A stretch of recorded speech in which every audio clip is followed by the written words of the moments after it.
Por exemplo, quando o neguinho lê o Evangelho, ele diz, eu vou cumprir isso aqui exatamente como tal. Eu falo, pera, mas tudo que está no Evangelho são princípios, são regras, são enunciados normativos gerais. E daí, até a situação particular, o caminho é longo e problemático. Portanto, isso é o que diz o Nikolai Berdyaev, com muita razão. Quer dizer, a aplicação do Evangelho na vida diária é um processo criativo. Não é uma simples dedução que você vai fazer, que se colocar num computador, está aqui a regra geral e está aqui as variáveis, e então, em tal caso eu tenho que agir assim, assim. Não, isso não existe. Porque daí não existiria incerteza moral. E se não existisse incerteza moral, tá certo, nós seríamos apenas maquininhas. Então, isso quer dizer que isso é importantíssimo. Se você não faz um esforço pessoal, quer dizer, de transição do princípio normativo geral para a situação particular, com toda a ambiguidade que existe aí, então significa o seguinte, você não está dando atenção ao que Deus disse. Você se contenta com pegar a interpretação geral que vigora no seu meio e segui-la. Você não está fazendo um esforço interior. Você não está prestando atenção em Deus, você está prestando atenção na opinião pública. Você está seguindo ela. Agora, se você fizer o esforço real, o que diz a Bíblia? Meditar dia e noite a lei do Senhor. Não diz isso? Por que precisa meditar se você já sabe a significação? Já sabe o que tem de fazer? Precisa meditar justamente, você tem que reconhecer primeiro, não estou entendendo. É a primeira coisa. Não estou entendendo e isso aqui é barbaramente importante. Então você medita dia e noite. Você não foge da contradição, não foge da dificuldade. E no fim você encontra mais ou menos um guiamento do que você deve fazer. Nunca é com certeza absoluta. Mesmo porque, vamos dizer, ao ser humano não é dado alcançar a verdade completa sobre si mesmo.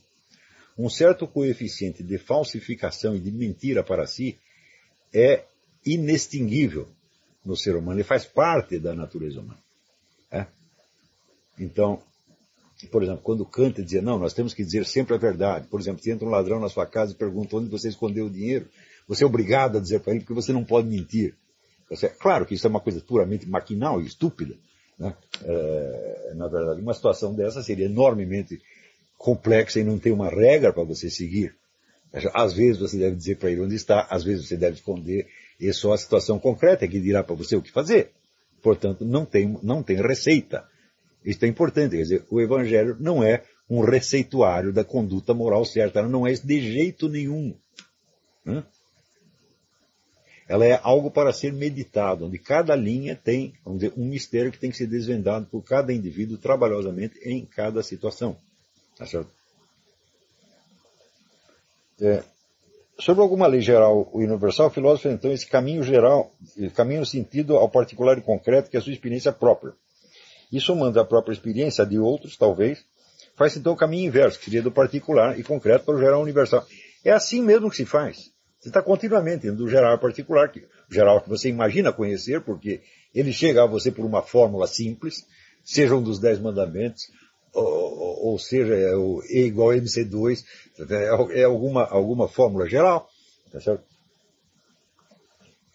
Mas que não implica conhecimento verdadeiro. Quer dizer, o conhecimento verdadeiro só existe na hora em que você consegue descobrir o geral no particular e vice-versa. E esse é o que nós estamos fazendo o tempo todo. Não é isso? Isso não vai parar nunca. E quando eu falo, por exemplo, a técnica da confissão, o método da confissão, a descoberta da mentira interior é diária. Você nunca vai se livrar dela. Nunca. Estou me confessando para Deus. Bom, você está confessando uma pessoa que você não está vendo.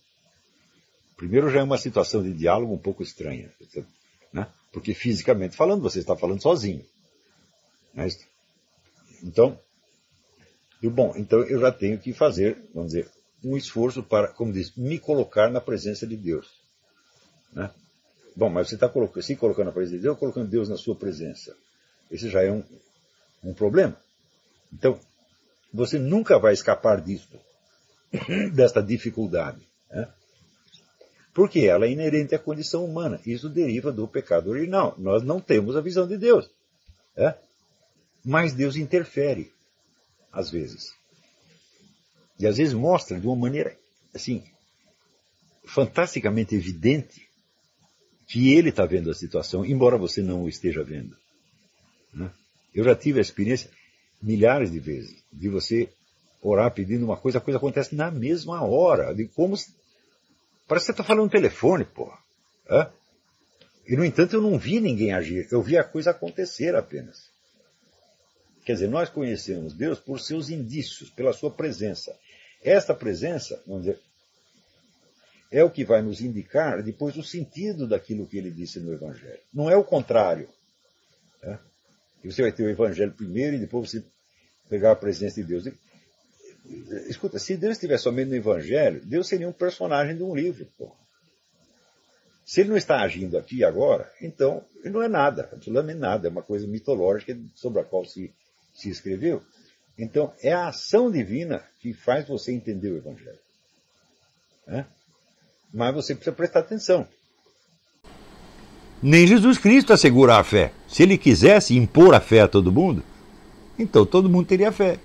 Uns têm e outros não têm. Por quê? Porque existe o livre-arbítrio, meu filho. Então, Deus bate na sua porta, ele oferece, né? Você manda embora, ele insiste, ele pede, ele implora, ele chora, e você pode não aceitar. Então, a fé depende do seu livre-arbítrio. Depende da assistência do Espírito Santo, claro, mas se o Espírito Santo vem e você manda embora, uma vez, duas vezes, ela não quer, então acabou. Então, o livre-arbítrio é uma coisa, vamos dizer, intransponível. Então, o próprio Deus não viola o livre-arbítrio. E a fé está no livre-arbítrio humano. Ela depende do livre-arbítrio humano. Sozinho você não faz isso, claro, você precisa da assistência do Espírito Santo, mas o que decide você a pedir a assistência do Espírito Santo é o seu livre-arbítrio. Se não existisse a possibilidade até de você pecar contra o Espírito Santo, não existiria o fenômeno fé, meu Deus do céu. Você pode rejeitar tudo, você pode rejeitar a verdade. Você vê, o Concílio Vaticano I, do começo do século XX, baixou um decreto que o nego que assiste os milagres e continua não crendo, ele comete pecado contra o Espírito Santo. Por quê? Porque ele está negando o que ele sabe. É? Por que isso pode acontecer? Porque existe o livre-arbítrio. É? Então, portanto, não cabe ao magistério da igreja assegurar a fé de ninguém. É? Ele oferece a perspectiva da fé. Oferece, justifica, ensina, etc, etc. Mas ele não pode obrigar ninguém a ter fé. Então, a base de todo conhecimento é este. Só existe um método cognitivo real, é o método da confissão. É o único que está ao alcance do ser humano.